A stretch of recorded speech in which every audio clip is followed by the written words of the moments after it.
Welcome to the Everyday Mom Challenge. All right, Carla sent me a comment. She asked, could I please share an agenda? So, Carla, this one's for you. So, thanks for following the site, and I hope that I can make videos in the future that can also help you guys with your homeschooling. So, as you see, I've made a copy of Sam's agenda because I took out all of his usernames and passwords. I will tell you now, when you create agendas, if you have a child that's on multiple platforms, you can go ahead and store their username and password so that they can become independent and that they don't lose it. And the more that they're on the site, they won't have to refer back to their agenda to see it, especially if you keep a common password. But I did make a copy so that way all of his stuff is protected. So as you see, I start at the top. This is his agenda from yesterday. And this is our Bible verse for our homeschool. And I sent him a little message and I write him a little note. Okay, so our spelling words.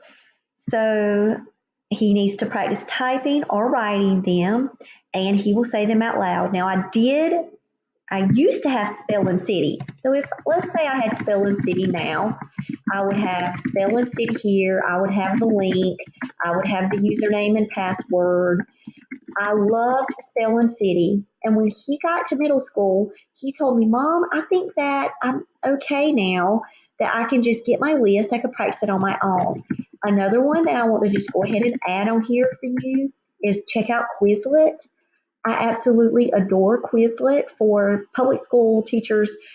They're using it all the time for vocabulary, for spelling. So Quizlet and Spelling City are my two go-tos for the spelling. But right now, I don't have to use those programs because he is mastering his list at a very fast rate. And I put down his words. So as you can see, he has 25 words. And I know we can go through that and we can say, you know, how many. When he was first starting out and he was learning his spelling, we were not going through 25 words. We were going through 8 words on a good week, 10 words. He built up to this. So I'm very proud of my child and his progress. So no red ink, that is a free program.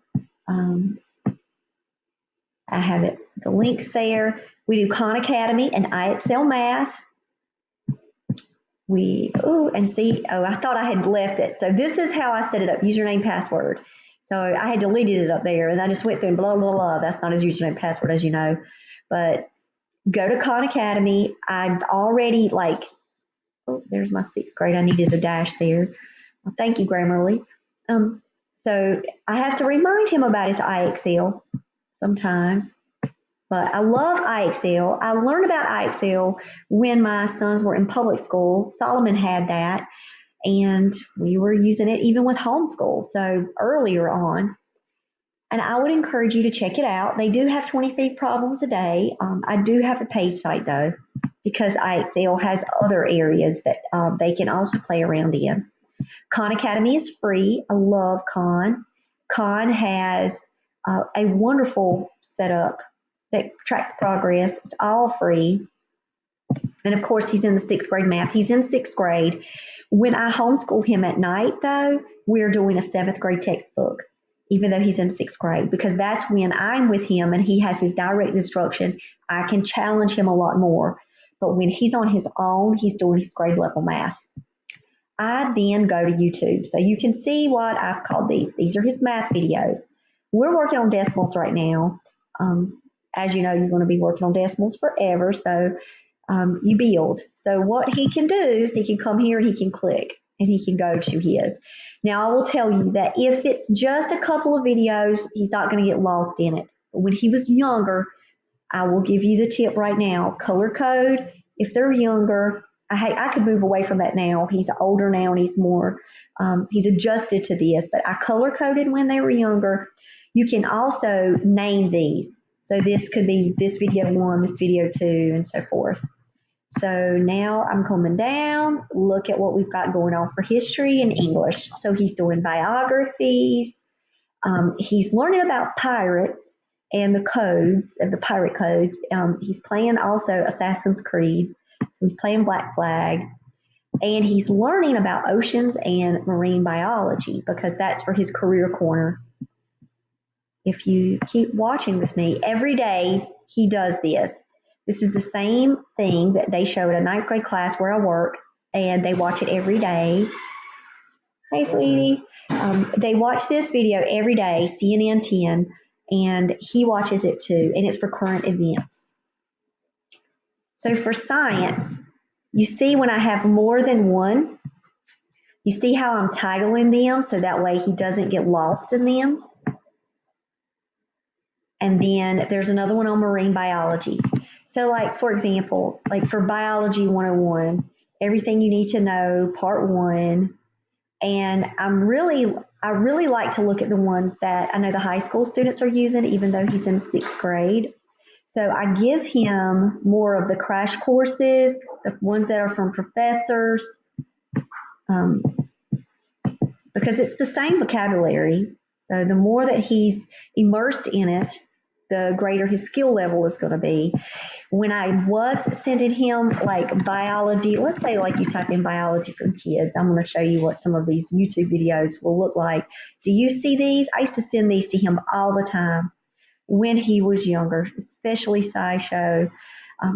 When he got a little older, he was like, Mom, no, that video is not for me. So that's when I started moving up and looking at the high school videos and some of the college professor type videos that colleges are using now to support their students. So when you're looking here, it's just based on the level. So I had to adapt and adjust. That's the beauty of what we're doing in homeschool, right? We adapt and adjust. And so, like, for example, here's one that he's watching.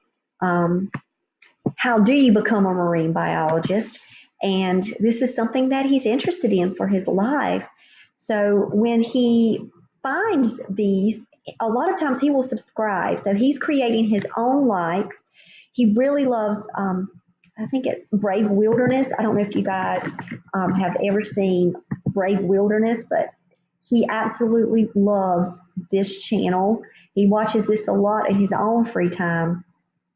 So what he's doing is while I'm sending him videos, and I've subscribed too, like the ones that I know that he likes, I subscribe because then when a new video pops up, I'm always ready. I will tell you when he finds the videos he likes, this is when you know you've reached a gold mine because he's learning now independently on his own in his free time, and it's beyond the classroom, beyond what he's doing. We also do 20 minutes a night for reading, or a day for him. And I give him the option that he can YouTube listen his books. Oh, I didn't mean to do that. He can YouTube listen his books or he can listen to audio. That's his choice.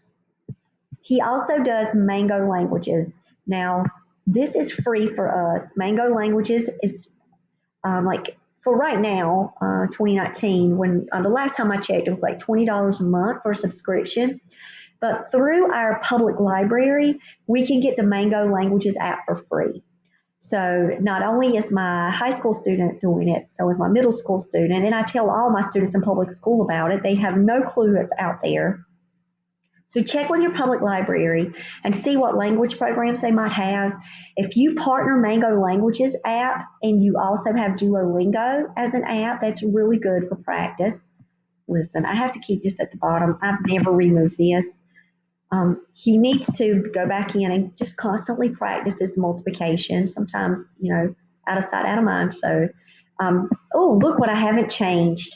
I have not changed our calendar. I always keep the calendar down there, and now I've got to go back in. It got pushed down to the next page, so I didn't get to see it. So I will definitely fix that for his agenda for tomorrow.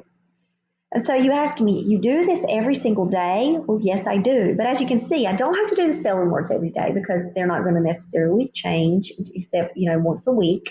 I don't have to do any of this except change what we're working on here and what he has to go and find. Now, the videos, I do have to update every single day except these, the ones that he does daily. But it's so worth it. I tailor it to based on the standards for this state, which I go online and I look at those NCDPI standards. But I'm also tailoring it to things that he's interested in, that we're talking about, that his brother's learning about, that we can all have shared conversations about. A question that comes up in the car. He's asking me about marine biology. What do I know? But I can go and find it for him.